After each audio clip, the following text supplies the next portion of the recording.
This is TWiT.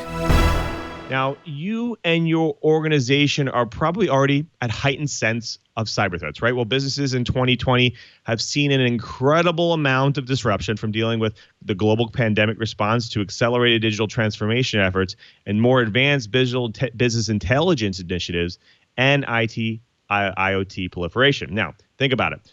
Couple all that with the intense level of geopolitical, natural disasters, and social unrest, and you now have the makings of an apocalypse movie script. Think about that. Suffice to say, there's a good chance your security plans need some level of overhaul here.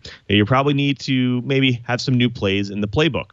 Now, the future of security requires a mindset shift from the traditional detect and response model to approach a more proactive defense. That will help if you also had some plays in there that include additional resiliency plans. Now, to survive and thrive against today's unending and multi-layered threats, companies must become more resilient to any future attacks or blows. Now, organizations cannot stop every threat or disruption, but they can continuously test comprehensive response plans coupled with recovery plans can actually help reduce risk and exposure exponentially. Now, here are some examples how organizations can prepare for it. Start with this. Part of this is that organizations must change response plans from the on deck to supporting more of a remote-based ecosystem, right? Because a lot more remote workers, a lot more remote IT services. You must be able to communicate remotely and respond effectively. It could be challenging because people usually aren't prepared to respond this way, and it doesn't include comprehensive remote response in most training or playbooks. Now, another thing, planning is one thing, but sometimes organizations have too many tools. I know ours do, and they might not work remotely in a remote setting. Now, siloed and disconnected tools and platforms have created two complex environments that limit context, stifle productivity, and they limit the ability to do work. Now, consolidated technologies reduce that overhead and the complexity. Fewer tools also promote efficiency, increase response times, and provide increased visibility and that much needed context that the modern day resilient plans require to detect and respond rapidly. Now let's talk about testing. That's the next part of it. Testing also needs to be considered, right? Well, traditional testing needs a remake to ensure an organization is really genuinely resilient, and it also needs to break through that security training complacency that they've had. Now, in this new environment, no one can really treat a cybersecurity as a responsibility that stops with a core incident response team, right? It's resilient organizations must ensure every person understands and contributes to a culture of situational awareness, active response, and continuous improvement. So now let's talk about what happens after bad things happen. Well, with threats larger, harder, and meaner, the bounce back will take even longer, considerably even more effort. Now, organizations may need to adjust their recovery time objective expectations. Now, understanding that recovery may take longer here. Well, alternatives must also be in place if employees cannot travel to recovery sites or even users' house to recover a compromised system. So having that additional time and knowing that it's going to be there will help.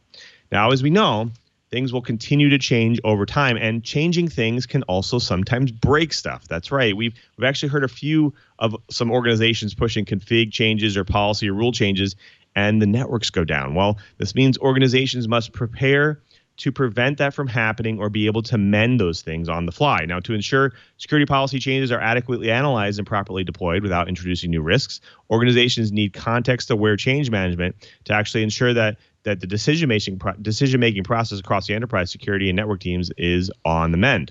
Now, bad actors put your workforce in play on the battlefield. Why not send them through some drills, right? That can help the organizations. They can conduct tabletop exercises with members of the Security Operations Center and even C-level personnel and internal outside counsel and communications or even media personnel. Now, practicing will always help people feel more confident, more prepared, and ready to go. Now, this is a pretty good list, but it's definitely not an exhaustive one. Now, there are plenty more for organizations to do here, but I do want to bring my co-host in because there's a lot more to talk about here. Now, Curtis, attack surfaces are obviously growing, and they're beginning to be a big risk. Is this really a point where organizations are sometimes deprioritizing security initiatives too much, and they need to get that back in the budget? Well, I don't know that they're really deprioritizing these things. What they're doing instead is prioritizing other things. You know, I've looked at this from some other contexts, like the convergence of IT and OT systems.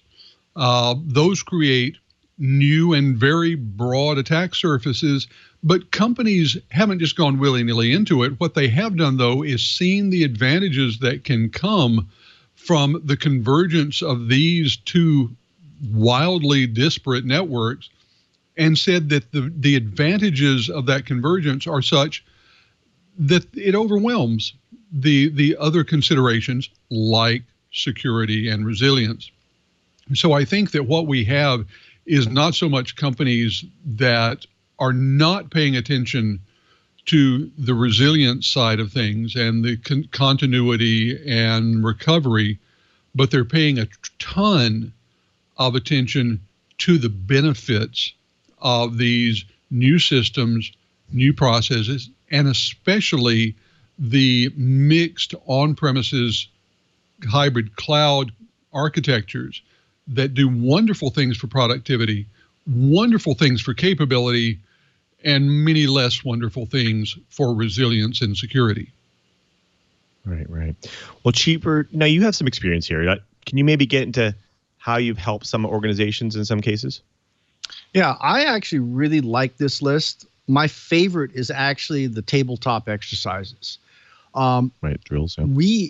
What I used to do with my team and my quote customers within the federal government is we used to actually, during the design process of a new system, we'd also design testing, and more testing. We would actually schedule it. We'd actually work with the customer to find out when we can schedule in degraded system time so that we can actually go and run real honest-to-God exercise. So one of my favorites is I actually had systems where I would have optical switches and I would actually pretend, we'd have a fast exercise, usually in the wee hours of the morning, and we'd pretend a base got nuked. And what do you do? How well do your procedures work if an entire base or location drops off the face of the earth? If you design that in and get your exercises designed in as part of the design process, all of a sudden a lot more things happen a lot easier. And the active exercises forces you to go and find out how well your procedures work and gives you a chance to go and fine-tune them. It also allows me to, we also design in some randomness. Obviously, in the federal world, we don't want to advertise when we've degraded our networks. So we put some randomness in. But it seemed to work pretty well. And the nice thing is, only the upper echelon knew about it, so that the workers would always treat it as if it was real. And that is, I would say, the ultimate in disaster recovery. Let's call that the nuclear option, won't we? Right. Well, I do like the model of the tabletop exercises because this really lets users think about what could be at risk if something terrible happens. And I want to throw this to Curtis, because do you see organizations not doing this enough, and why aren't they doing this enough? Well, the basic reasons are that it's expensive from a lot of different points of view. I mean, it does take employees away from what are, at least in theory, their productive normal tasks. If you do it right, you're going to have some external experts brought in to conduct and evaluate the exercises. And doing that means that you have to bring on someone who knows how to evaluate the exercises. This is not a set of skills that just anyone has. You have to understand not only what is going on, but what should have been going on and how to get there. Add all of those things up, and it becomes very expensive from a cash point of view and from a human resources point of view. And there's always the possibility, though we don't like to talk about it, that in doing one of these exercises, you'll actually break something. And that tends to make the cost skyrocket, as well as giving all of the operational people who depend on the broken system a bad taste in their mouth and makes them very reluctant to sign on for future exercises. Put them all together, and it means that, as you say, these carefully conducted exercises, while critical, are done far less often than they really need to be. Right. Yeah, I'm actually hoping that some organizations, they jump on the bandwagon here and start doing it more, because they can really get us all prepared. I think we've done these things where we've done these campaigns where we'll send out, maybe even false emails or, spamming or phishing campaigns or something like that, just to see how many people click on it. And then we educate the users when they do it. And I can tell you one thing, people find it slightly annoying, but it is an educational thing, because next time they go around, they don't do it anymore. So, I definitely think that organizations need to do more of this. Let's hope they start doing it.